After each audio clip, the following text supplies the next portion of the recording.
The wind howled across Baekdu Mountain as Park Ji-won pulled his thick coat tighter around his body. At 62 years old, his joints ached in the bitter cold, but 30 years as a mountain ranger had taught him to ignore such discomforts. The snow crunched beneath his boots as he made his final patrol of the day. "Too old for this," he muttered to himself, his breath forming clouds in the freezing air. Most rangers his age had retired years ago, but Ji-won found peace in these mountains that he never felt in the busy towns below. The year was 2087, and the world had changed much during Ji-won's lifetime. Technology had advanced, cities had grown, but here in the remote Korean wilderness, time seemed to move more slowly. His small cabin, 5 kilometers from the nearest village, was all he needed, a quiet place away from the noise of modern life. Ji-won checked his wrist device. A standard-issue ranger tool that monitored weather conditions and wildlife activity. The screen flashed with an unusual alert. Unknown energy signature detected 800 meters northeast.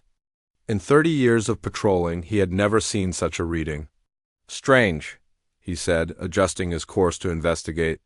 The sun was setting and he knew he should return to his cabin, but curiosity pushed him forward. As he climbed over a ridge, the wind suddenly died down. The silence felt unnatural. Ji-won's hand moved to the stunner at his belt, a precaution against dangerous wildlife. Though he rarely needed to use it, the energy signature led him to a small valley between 2 rocky outcrops. At first, he saw nothing unusual, just snow and ice. Then a flash of color caught his eye. Something blue and purple gleamed beneath. A layer of ice in a shallow ravine. Ji-won slid carefully down the slope and brushed away the snow. What he uncovered made him stumble backward in shock. What in the world? Frozen in the ice was a creature unlike anything he had ever seen. It resembled the dragons from old stories his grandmother had told him, but clearly not of Earth. Its body was about 3 meters long with a sleek, aerodynamic shape. 4 limbs ended in delicate clawed fingers, and a long tail curled around its body. Most striking were the folded wings, thin, almost transparent membranes stretched over a light bone structure. Its scales shimmered with colors that seemed to shift even though the creature wasn't moving. Deep blues, purples, and greens that no earth animal possessed. The head was elegant and streamlined, with closed eyes and a row of small, ridge-like structures running from its forehead down its spine. Jev's device beeped again, analyzing the creature. The screen displayed life form detected, unknown species, hibernation state. It was alive. Ji-won's mind raced. 5 years ago, the government had captured visitors from another world who had crashed near Incheon. The official story claimed they died during landing. But Ji-won had a friend in the military who told him the truth. The aliens had been alive when found, only to be taken to a secret facility where they were studied and dissected. The thought of this beautiful creature meeting the same fate made Ji-won's stomach turn. "They won't get you," he whispered. Though he wasn't sure why he felt so protective of this alien being, he activated his emergency beacon, but then hesitated with his finger over the call button. Standard procedure required him to report any unusual findings immediately. Scientists and military personnel would swarm the area within hours. Instead, Ji-won switched off the beacon and pulled out his ice tools. With careful movements, he began to chip away at the ice surrounding the creature. It took nearly an hour of exhausting work before he had freed enough of it to assess the situation better. The creature was completely still. Its body cooled to the touch, but not as cold as the surrounding ice. Ji-won's device indicated it was in some kind of suspended animation, not dead, but barely alive. He activated his emergency sled, a flat hovering platform designed to transport injured hikers or rangers. With great effort, he managed to slide the creature onto the sled and secure it with straps.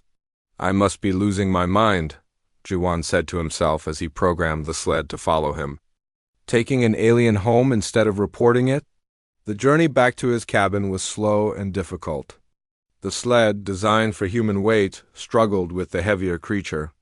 Darkness had fallen completely by the time Ji-won saw the lights of his small home through the trees. His cabin was simple but comfortable, one large room with a kitchen area, a bed, a small bathroom, and a workshop space where he repaired equipment. A modern heating system kept it warm despite the harsh mountain weather. G1 guided the sled inside and transferred the creature onto his workshop table.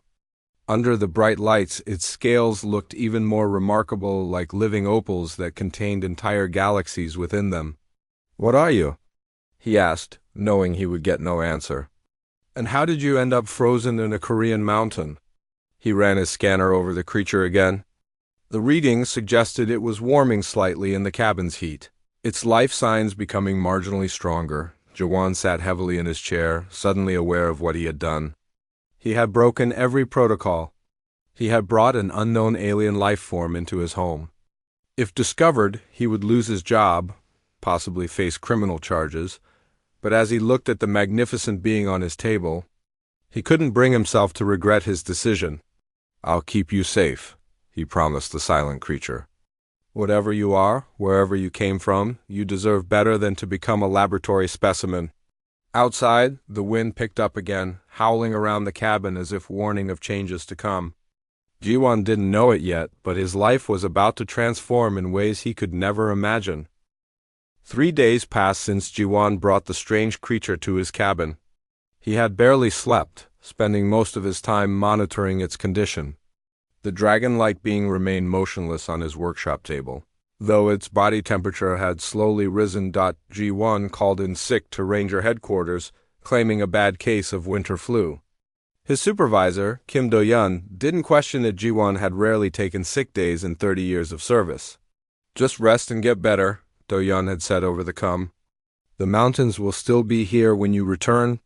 On the morning of the 4th day, Ji-won was making tea when he heard a soft sound from his workshop area. A gentle scraping, like claws against wood. He turned slowly, his heart pounding. The creature's eyes were open. They were unlike any eyes Ji-won had ever seen, large, with no visible pupils, just swirling pools of silver and blue that seemed to contain stars. Those eyes fixed on him, unblinking and alert. "Hello," Ji-won said softly, setting down his cup. He kept his movements slow and deliberate. "I found you in the ice. You're safe here." The creature's head lifted slightly. Its mouth opened, revealing teeth that looked sharp but not threatening, more like those of a fish-eater than a predator of large animals. A soft, musical sound emerged, unlike any animal call Ji-won had heard before. "I don't understand," Ji-won said, taking a cautious step closer. "But I want to help you." The creature tried to stand but wobbled, its limbs weak after the long freeze. Ji-won moved forward instinctively to steady it, placing his hands gently on its side. The scales felt warm now, and strangely soft, like touching fine silk over firm muscle. As his hands made contact, a jolt of energy passed through him. Ji-won gasped as his mind filled with images, stars, planets, vast distances of space. He saw a world with 3 moons and great crystal cities that caught the light of a blue-white sun. He saw creatures like the one before him, soaring through pink clouds. Then the connection broke as the creature pulled away, seemingly as startled as he was. "Was that? Did you just show me your home?"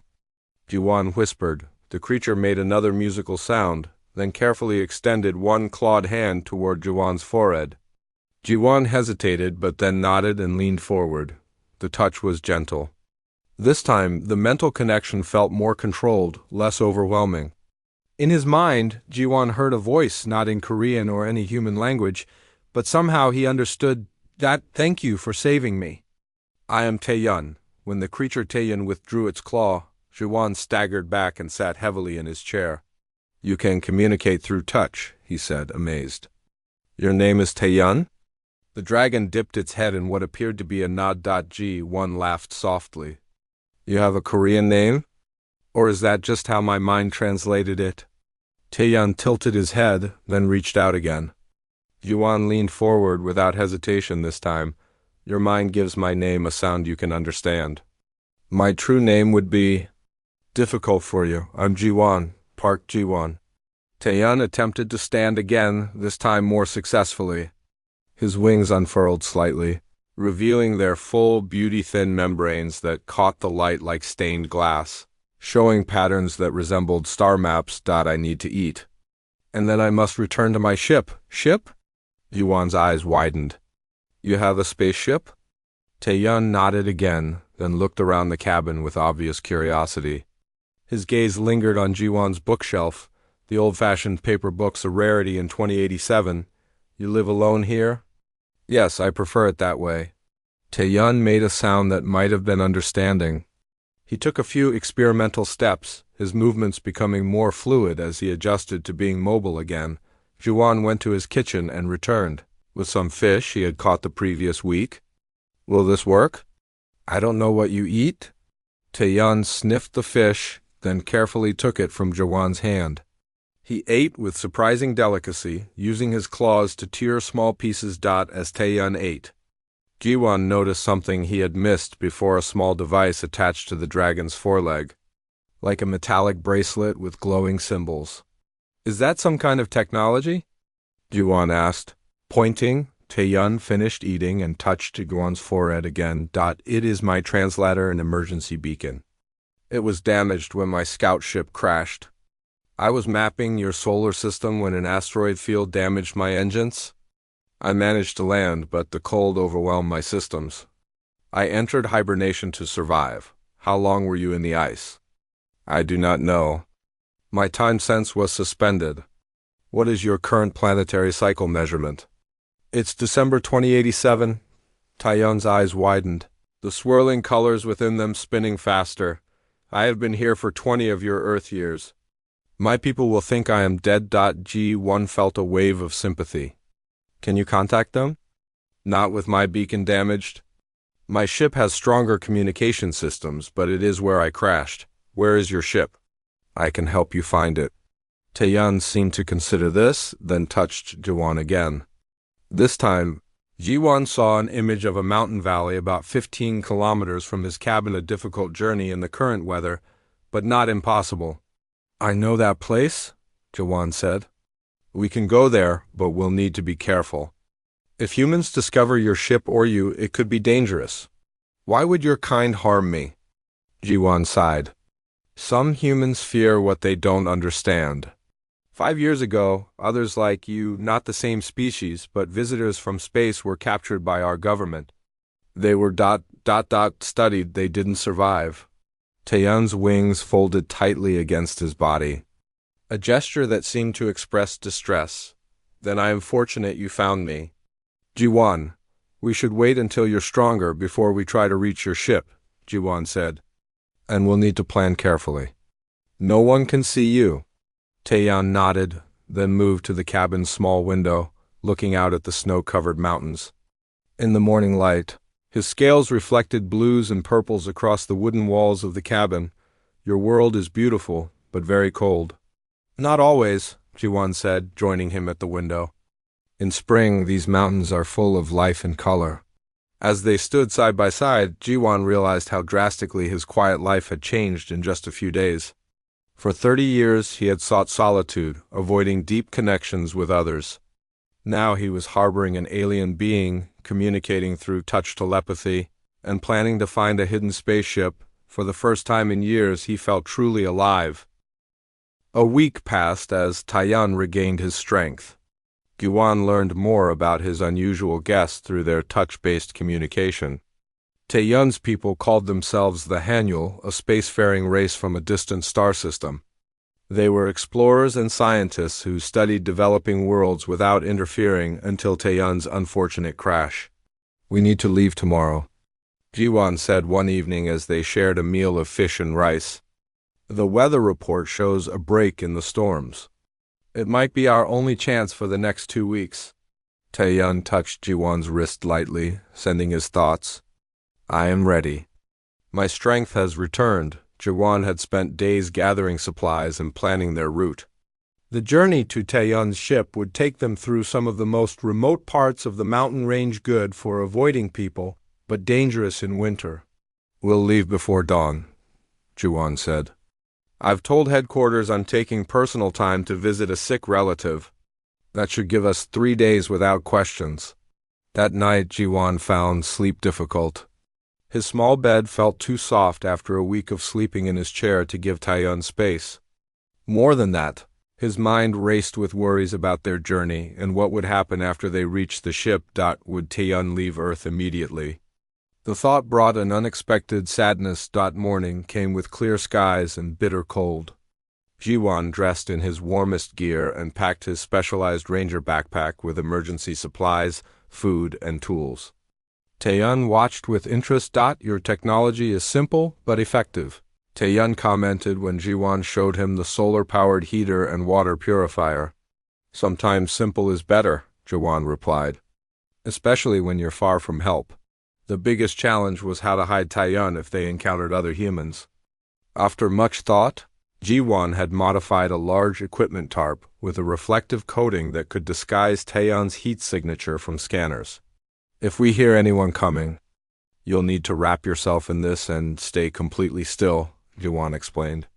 The reflective material will help mask you from thermal sensors. Taeyun practiced folding his wings tightly and curling into a compact shape that could be covered quickly. They set out just as the first light touched the eastern sky. The air was still and cold, their breath forming clouds with each exhale. Jiwon led the way, using his ranger knowledge to find the safest path through the snow-covered terrain. Taeyun moved with surprising grace for a creature his size. His clawed feet spread wide on the snow, distributing his weight so he didn't sink as deeply as Jiwon. Occasionally, when the path was clear and hidden by trees, Taeyun would unfurl his wings partway, catching the sunlight in a dazzling display of colors. By midday, they had covered nearly 7 kilometers. They stopped in a sheltered grove of pine trees to rest and eat. We're making good time, Jiwon said, checking his navigation device. If we keep this pace, we should reach the valley by tomorrow afternoon. Taeyun touched Jiwon's hand. I sense others nearby? Not like you, but living creatures. Jiwon tensed. What direction? Taeyun pointed west with a clawed finger. Jiwon relaxed slightly. Probably a herd of mountain goats. They come down to the lower slopes in winter to find food? They continued their journey, climbing higher into the mountains.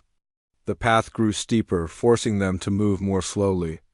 Jiwon found himself breathing hard, his aging body protesting the exertion. Taeyun noticed his struggle and touched his shoulder. You're tired. We can rest longer. I'm fine, Jiwon insisted, though his legs ached and his lungs burned in the cold air. We need to reach the ridge before dark. As the afternoon wore on, clouds began to gather in the north. Jiwon eyed them with concern. The weather in these mountains could change rapidly, turning a clear day into a deadly blizzard within hours. They reached a narrow pass between 2 peaks just as the sun began to set. The wind had picked up, driving tiny ice crystals against their faces. We need to find shelter, Jiwon shouted over the rising wind. There's a ranger emergency cabin 2 kilometers ahead. They pushed forward as darkness fell. The temperature dropped sharply and the wind grew stronger. Snow began to fall, light at first, then heavier.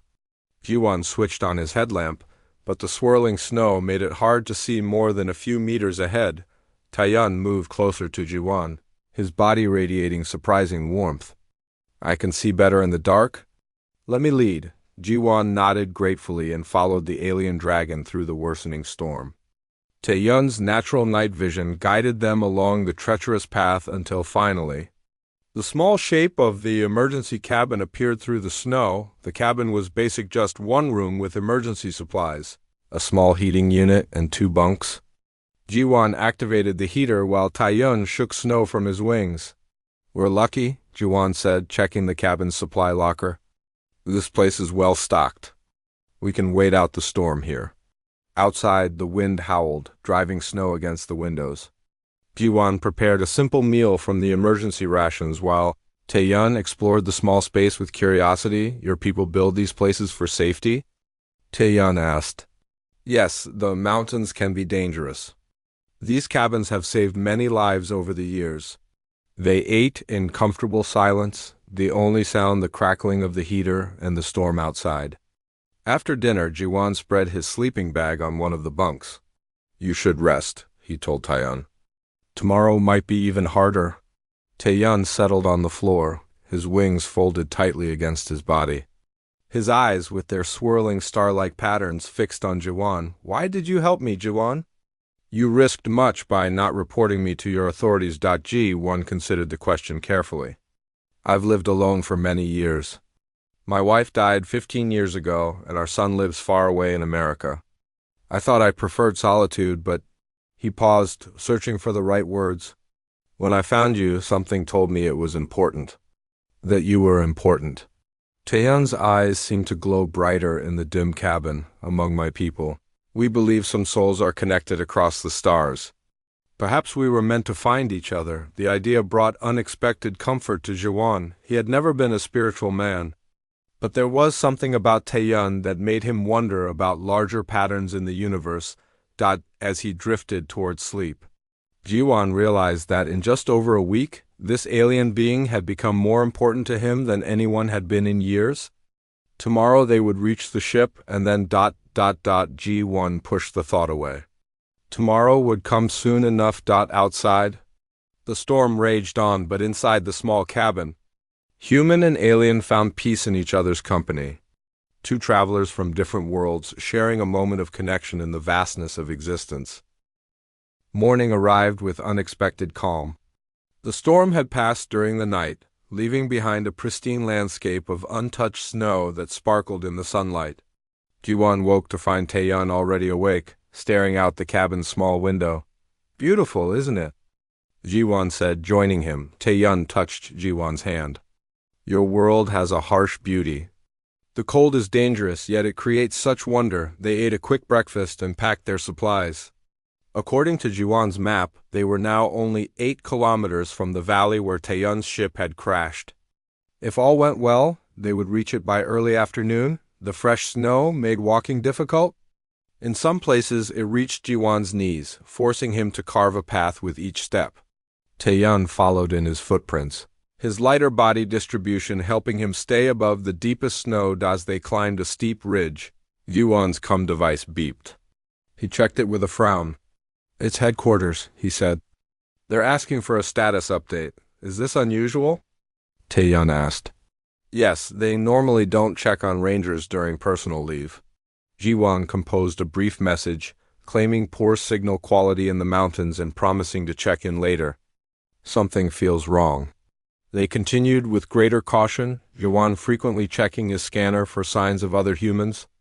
By midday, they reached a high point that offered a view of the valley below.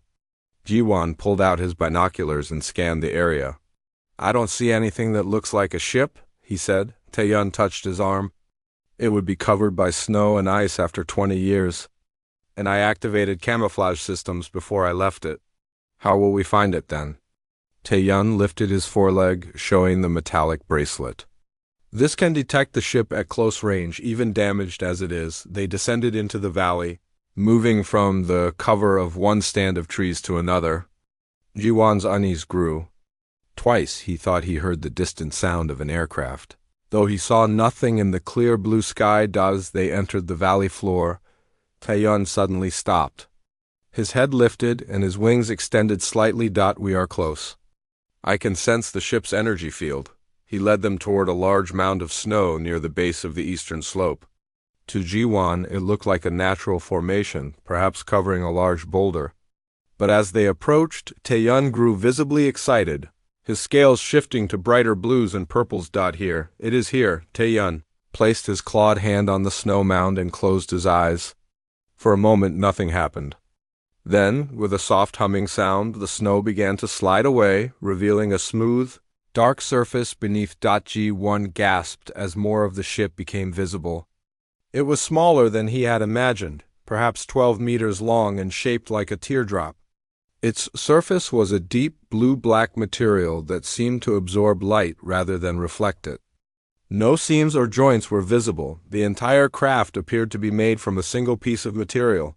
"It's beautiful," Jiwan whispered. Taeyeon placed his hand on a specific spot, and a section of the hull simply disappeared, revealing an entrance. Soft light glowed from within. "Come, it is safe." Jiwan hesitated only briefly before following Taeyeon inside. The interior was surprisingly spacious, with curved walls that flowed seamlessly into floors and ceilings. Soft lights activated as they moved deeper into the ship, illuminating control panels that appeared to be made of the same material as the hull. How does it work? Jiwan asked, afraid to touch anything, thought and touch. Taeyun explained, placing his hand on what seemed to be the main control panel. The ship hummed to life, displays of light appearing in the air above the panel. My people connect with our technology through mental links. Taeyun worked quickly, his claws dancing over the controls. Symbols and images Jiwan couldn't understand flashed in the air. The ship's systems are intact, Taeyun said after several minutes. Power cells are at 40% capacity. Enough to reach orbit and activate the long-range communicator. Jiwan felt a sudden heaviness in his chest. So you can call your people now? Yes, but there is a problem. Taeyun turned to face him. The ship's sensors detect multiple human vehicles approaching this valley. They will be here within 1 hour. What? Jiwan moved to look at the display. Though he couldn't read the symbols, he could see moving dots that must represent vehicles. How did they find us? Perhaps they detected the ship's energy signature when I activated it. Jiwan's mind raced. You need to leave now, before they arrive. I can take you with me, Taeyun said, his eyes fixed on Jiwan's face. My people would welcome you? You would be the first human to see our world. The offer stunned Jiwan into silence. Leave Earth? Travel to another star system? At 62, he had thought his life's adventures were behind him. Yet here was an opportunity beyond anything he could have imagined. I don't know what to say, he stammered. You saved my life, Jiwan. You are alone here, as you told me. On my world, you would never be alone again. Before Jiwan could respond, an alarm sounded from the control panel. Taeyun checked it quickly. They have increased speed? We have less time than I thought. Who are they? Jiwan asked, moving to the ship's entrance to look outside. Military vehicles. Based on their movement patterns and energy signatures, Jiwan's heart sank. The government must have detected something. They'll be looking for alien technology, and you? He thought of the ancient incident of the aliens who had been captured and dissected. He couldn't let that happen to Taeyun. You need to go, he said firmly. Now, before they arrive, what about you? I'll stay and delay them. I can say I was tracking unusual readings as part of my ranger duties. They might believe me. Taeyun's wings unfurled, partially in what Jiwan had come to recognize as a sign of distress. They will punish you for helping me. Maybe, but I've lived a long life already. Jiwan smiled sadly. You have centuries ahead of you, if what you told me about your lifespan is true. Taeyun moved closer and placed both front claws on Jiwan's shoulders. The mental connection formed instantly, stronger than ever before. Jiwan felt Taeyun's emotions: gratitude, concern, and something deeper. A bond that had formed between them in their short time together. I will not leave you to face punishment, Taeyun insisted. Either we both go or we both stay. In the distance, the sound of engines grew louder. Time was running out. Jiwan looked around the ship, at its alien beauty, its promise of wonders beyond Earth. Then he thought of his life here, his cabin, his mountains, his simple existence. If I go with you, he said slowly, could I ever return? Yes, my people could bring you back if you wish. Jiwan took a deep breath. All his life he had played it safe, followed rules, stayed within boundaries. Even his choice to live alone in the mountains had been a kind of safety, avoiding the mésanges of human connections. Now, at the end of his career, he faced the most important choice of his life. How long until the ship is ready to leave? He asked. 5 minutes to complete pre-launch sequences. Outside, the first vehicle crested a distant hill. Then let's not waste any more time, Jiwan said, his decision made. Show me how I can help. The ship's control room hummed with energy as Taeyun worked quickly, his claws dancing across the luminous panels. Jiwan watched in amazement, still hardly believing he had agreed to leave Earth. What can I do to help? Jiwan asked, eyeing the approaching vehicles through the ship's viewing screen. They were less than 2 kilometers away, now large black trucks with government markings. Secure yourself in that seat. Taeyun instructed, indicating a curved chair that seemed to grow from the floor. The launch may be rough after so many years of inactivity. Jiwan sat down, and the chair adjusted to his body, forming a perfect fit. Bands of light wrapped around his chest and waist, creating a soft but secure restraint. Outside, the first helicopter appeared over the ridge, its searchlight sweeping the valley floor. The trucks had split up, approaching from multiple directions to surround the ship. 3 minutes to launch. Taeyun announced, his scales shifting to intense blues and purples as he worked. The ship is running system checks, a voice boomed from outside, amplified by speakers. This is the Korean Special Defense Force. We have detected unauthorized technology. Identify yourselves immediately. Gyuwon's heart raced. They're going to try to stop us. They cannot enter this ship, Taeyun assured him. The hull is impervious to your weapons. The helicopter circled lower, its spotlight now fixed directly on the ship. More trucks arrived, and Jiwan could see figures in black tactical gear deploying, creating a perimeter. Attention, unknown craft, the voice came again. You are surrounded? Power down your systems and prepare to be boarded. Taeyun touched a final sequence of controls. Launch sequence initiated. 2 minutes remaining. The ship vibrated slightly as its systems fully activated. Lights pulsed along the walls, and the humming sound deepened on the viewing screen. Gyuwan watched as soldiers approached the ship, weapons raised. He recognized the specialized equipment they carried, EMP generators designed to disable electronic systems. Will those affect the ship? He asked nervously. No, our technology does not rely on electronics as you understand them. The first impacts hit. The sound of bullets striking the outer surface, then bouncing away harmlessly. The soldiers looked confused, touching the ship's surface with gloved hands. 1 minute to launch. Taeyun said calmly. Suddenly, Gyuwan thought of his cabin, his books, his few photographs, the carved wooden box containing his wife's ashes. He had left everything behind. Wait, he said, a wave of panic washing over him. My wife, her ashes, I can't leave her. Taeyun looked at him with those star-filled eyes. We cannot delay, Jiwan. I am sorry. Jiwan closed his eyes, fighting back tears. I understand. It's just, I promised to keep her in the mountains she loved. Taeyun touched Jiwan's hand gently. She is not in those ashes, Jiwan. She is in your heart and memories.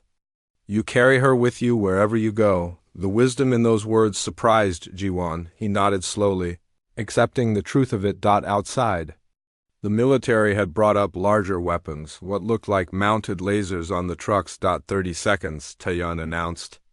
Preparing for atmospheric exit, the ship's vibration increased. Through the viewing screen, Jiwan saw the soldiers retreating to a safe distance. The lasers powered up, emitting a high-pitched whine even audible inside the ship. Will those hurt us? Jiwan asked. They may delay us briefly, but cannot prevent our departure. The first laser fired, striking the ship with a beam of intense blue light. The ship shuddered but held firm. More lasers joined in, bathing the craft in blinding light. 10 seconds, Taeyun said. Hold tight, my friend. Jiwan gripped the edges of his seat as the ship began to rise, snow and ice falling away from its surface. The lasers tracked their movement, but the beams seemed to be absorbed by the hull, causing no damage. With a sudden surge of power, the ship shot upward. The acceleration pressed Jiwan back into his seat, but the force was less than he expected. Some kind of internal field seemed to be protecting him from the worst effects. Through the viewing screen, he watched as the ground fell away with astonishing speed. The military vehicles shrank to tiny dots, then disappeared altogether. Within seconds, they had passed through the clouds, and the blue sky darkened rapidly to the black of space. Earth curved below them, a beautiful blue sphere wrapped in white clouds. Jiwan gasped at the sight. It's incredible, he whispered. Yes, Taeyun agreed, joining him at the viewing screen.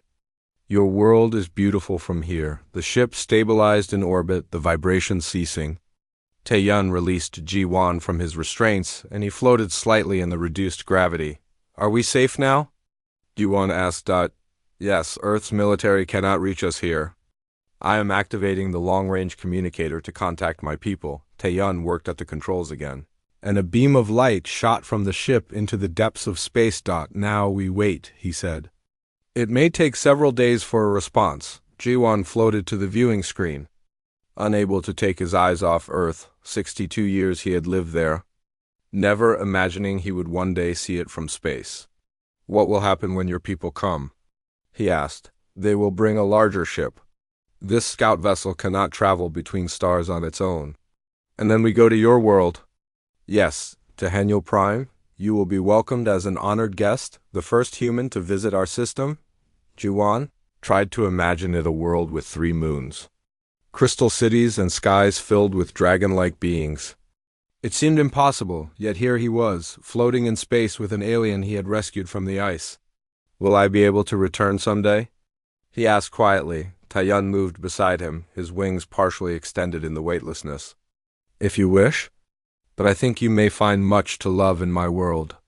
There are mountains there too, Jiwon mountains that touch the clouds, with forests of crystal trees that sing in the wind. The image was captivating. For the first time since leaving Earth, Jiwon felt a surge of excitement rather than fear. I'd like to see that, he said. You will. And much more. Taeyun touched Jiwon's forehead gently, sharing images of his homeworld, vast oceans of purple water, floating islands covered in strange but beautiful plants. Creatures unlike anything on Earth. Rest now, Taeyun suggested. The journey has been difficult, and there is much ahead of us. Ji-won nodded, suddenly aware of his exhaustion. Taeyun guided him to a resting chamber where a bed-like surface adjusted to his body. Even more comfortable than the chair had been as he drifted toward sleep. Jiwon thought about the incredible turn his life had taken. A week ago, he had been a lonely old ranger, counting the days until retirement, expecting nothing more from life. Now he was leaving his solar system, bound for an alien world. He had saved Taeyun from the ice, but in truth, Taeyun had saved him too from a quiet fade into obscurity, from the emptiness that had filled his days since his wife's death. Thank you, he whispered as sleep claimed him. In the control room, Taeyun watched over his human friend, his scales glowing softly in the dim light. The stars stretched before them, countless worlds waiting to be explored. For both the aging human ranger and the alien explorer, a new chapter was beginning, one neither could have imagined. When they first met in the frozen mountains of Earth, the ship sailed silently through the void, carrying them toward a future filled with wonders beyond imagination.